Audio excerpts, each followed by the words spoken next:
Hello, welcome to Edupedia World Video. If you remember, in the last lecture we asked the question, what was the Ice Age? Now we will continue and give the answer to this question to the start. Ice Age is a period during the Stone Age, a period when many areas of the planet were under ice. In those times, climate was very different, and people did not yet inhabit large territories, trying to survive the cold climate. During the Ice Age, there were many species of animals and plants that do not exist anymore. They did not survive the harsh weather conditions, and eventually became extinct. As far as humans are concerned, they survived in very small groups. After the Ice Age ended, they multiplied and repopulated the Earth. Having dispersed to remote, unexplored lands, they founded the first ancient civilizations, such as Egypt, Greece, Sumer, Babylonia, India, China, and so on. Before we move on to those ancient civilization stories, we must ask ourselves again, what was the Ice Age? Why were vast territories under ice anyway? What was the cause of the Ice Age? Scientists offered various explanations, though no consensus was ever reached.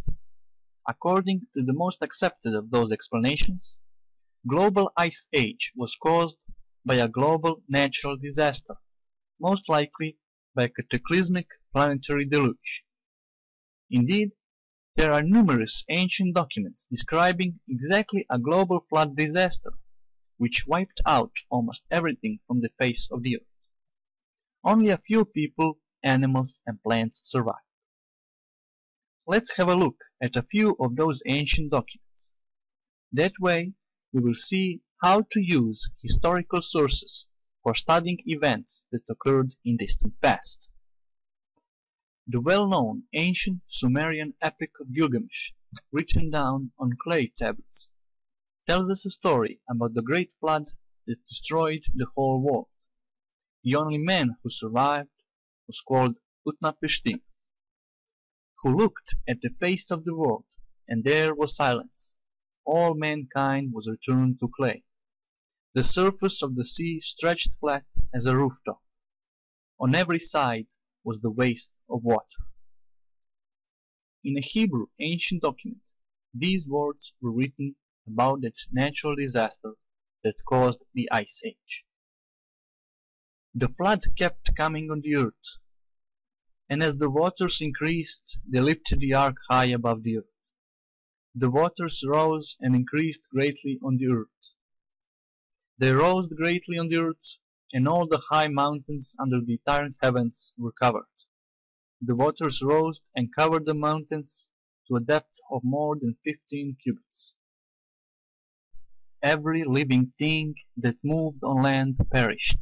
Birds, livestock, wild animals, all the creatures that swarm over the earth, and all mankind. We could also mention the ancient Hindi text about this prehistorical event. It is titled Matsya Purana, and it also tells us that there was a general destruction and the universe was flooded with water. The only surviving people, according to this document, was the family of a man called Manu in Hindu language. Besides numerous documents about the deluge, written by ancient historians, there are innumerous folk stories and legends about it as well.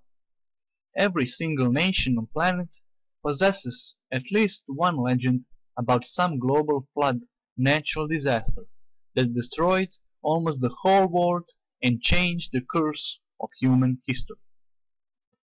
For example, a North American Ojibwe tribe had a legend according to which waters came, flooding the earth, catching all of creation off guard. All but a few of each living thing survived. There is a similar story of ancient South American people, Incas. They said that the water rose above the highest mountains in the world, so that all people and all created things perished. No living thing escaped except a man and a woman. That is, only few people survived. Many ancient Greek legends tell us about the Great Flood too, which caused the Ice Age. One of them was written down by Greek writer Apollodorus, though this legend is localized and speaks of the flood as if it occurred only in Greece and not the whole planet. Heavy rain poured from heaven and flooded the greater part of Greece, so that all men were destroyed, except a few who fled to the higher mountains in the neighborhood. There are many other legends from different nations. Do you know your nation legend about it? Let's continue. So, only a small number of people survived the natural disaster. However, there were some major consequences. The climate completely changed because of that natural disaster. Life conditions became hardly bearable for people, and the Ice Age began. This was the real main reason why early or the so-called prehistoric people lived a more primitive life and why there were no large civilizations in the beginning. They emerged after the Ice Age ended. During the Ice Age, people probably lived like many Eskimos live today. After some time, let's not be exact with years, because historians do not agree at all on the number of years. So after some time, prehistoric people began to live a more complex life. They survived the Ice Age and new climate and life conditions, and they survived in wilderness, so that they were able to multiply, repopulate the earth, and inhabit all continents. Modern historians refer to this period as New Stone Age, Bronze Age, and Iron Age. Small populations of people began uniting, thus forming larger communities, and former small settlements and villages began uniting into what would later become cities. Prehistoric people began to cultivate plants and to use more advanced technology and more of domesticated animals. They eventually started building larger houses, temples, buildings, and fortifications with the help of new technologies and discovered metal use. Trading, commerce, crafts, and metalworking were also developing. Religion systems were more strictly established within certain communities, as well as calendar, dating, and writing systems. All of these things did not exist in the beginning, because early people did not need them. As previously said, they needed only a safe shelter, food, and water supplies to survive in the antediluvian and Ice Age world. Food and water are the basic physiological needs of human beings. Only when they are satisfied, people are able and free to do other things in life.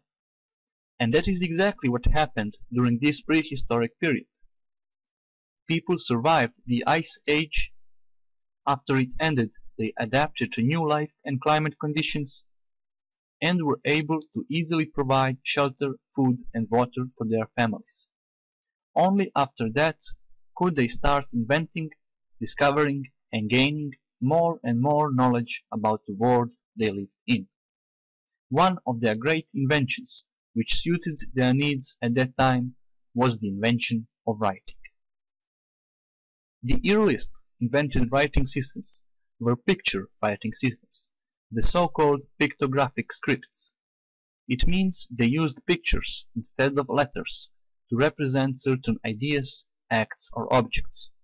The modern phonetic writing system was invented much later, around 15th century BC. The earliest writing systems are sometimes called proto-writing systems, as they are not always considered to be real scripts, but consisting only of signs, pictures, and ideographs with specific meaning. Archaeologists found plenty of artifacts, jewelry, and vases inscribed with some of these unknown signs. However, most of those earliest prehistoric signs are not deciphered. Their true meaning is not clear. One of the most known New Stone Age or Neolithic proto-writing system is the ancient Chinese sign system, from which the Chinese pictographic script emerged. Chinese people use this script even today, although not all the signs preserved their original form and meaning. Naturally, those signs have been changing throughout past. Another well-known and one of the oldest proto-writing systems was the Indus script, used by people who founded the Indus Valley Civilization, that is, India.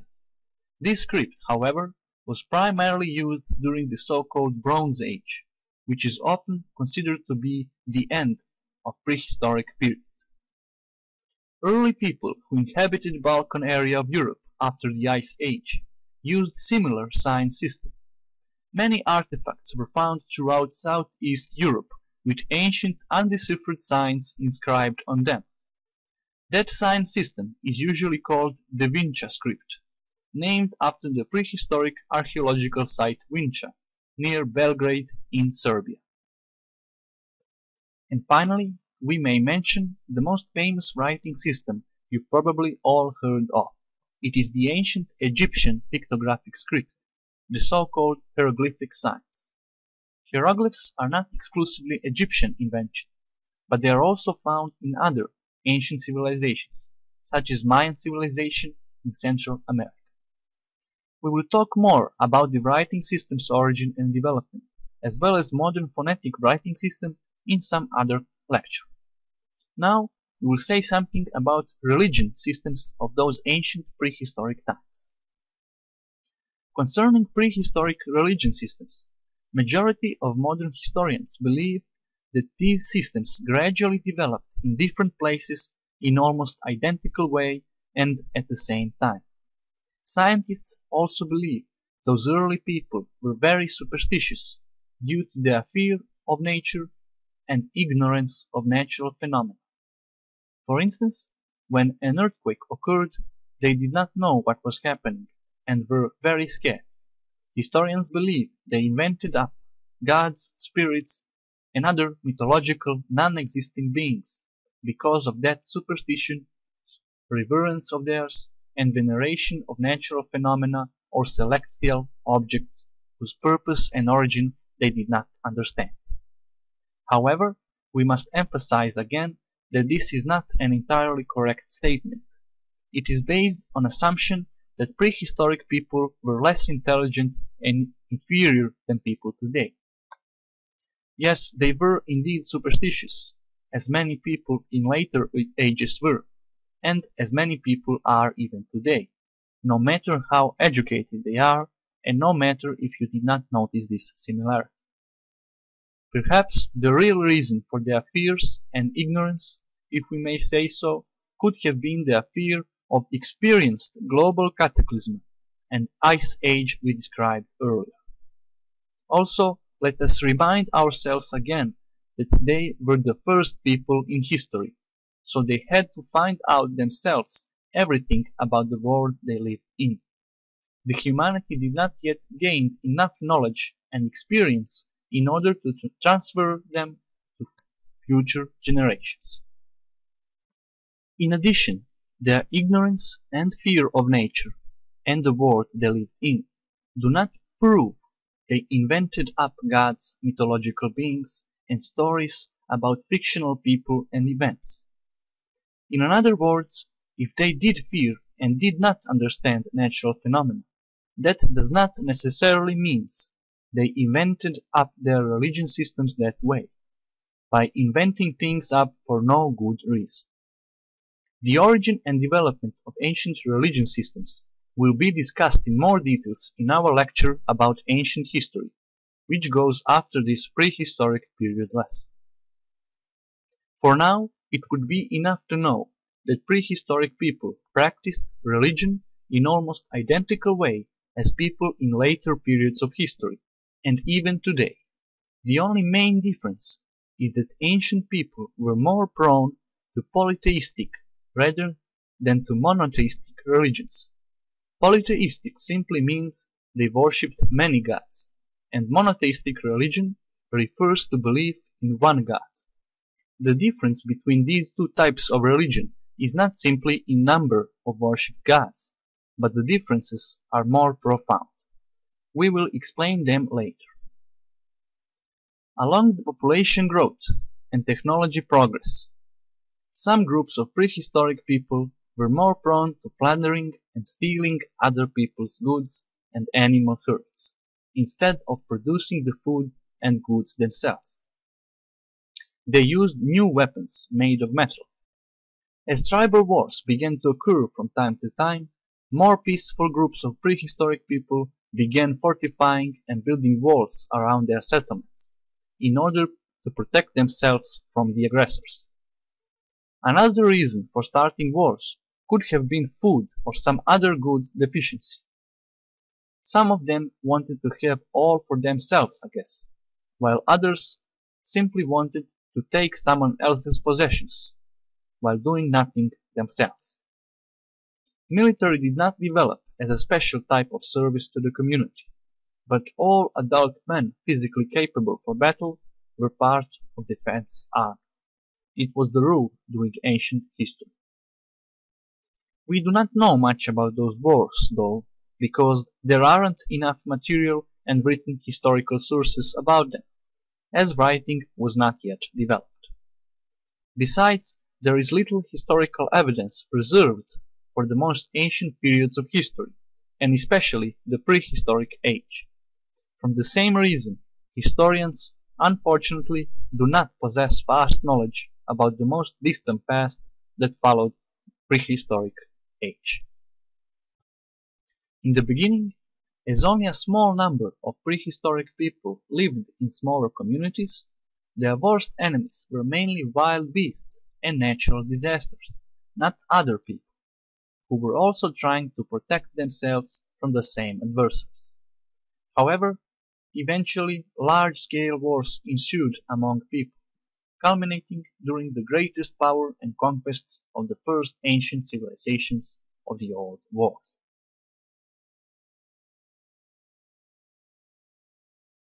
Thank you for watching Edupedia World Video.